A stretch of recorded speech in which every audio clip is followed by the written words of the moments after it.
Hazır almağa son. Evdə özünüzün asanlıqla hazırlaya biləcəyi cheesecake reseptini bölüşürəm. 200 qram peçenyeni blenderləyib 100 qram əridilmiş kərə yağı ilə qarışdırırıq. 24 sm-lik açıla bilən qəlibə boşaldıb stəkanın arxasını basaraq yerləşdiririk. Kremini hazırlayana kimi soyuducuda gözlədirik. Kremi üçün 5 list jelatini soyuq suda 10-15 dəqiqə gözlədirik. Yaxşı olar ki, toz halında olan jelatindən istifadə edəsiniz. İstifadəsi daha asandır. Kremi üçün 400 qram krem pendir, 100 qram şəkər tozu ilə çalırıq. Daha sonra 200 ml qaymaq və vanil əlavə edib çalmağa davam edirik.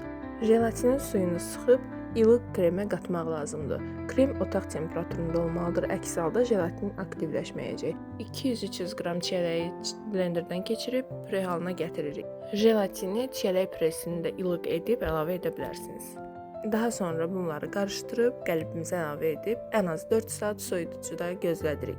Üzərinin sousu üçün 300 qram çiyələk, 5 yemək qaşığı şəkər tozu, 1 çay qaşığı nişasta, 20 ml su və limon suyunu sıxıb qaynamağa qoyuruq. Daha qatı olmağını istəyirsinizsə, ya nişastasını artıra, yaxud da jelatin əlavə edə bilərsiniz. Yenidən ən az 30 dəqiqə soyuducuya qoyub üzərini bəzəyib servis edə bilərsiniz. Mən sousunun axışqan olmağını sevdiyim üçün nişastasını az etdim. Bu cür çox dadlı alınır, mütləq yoxlayın.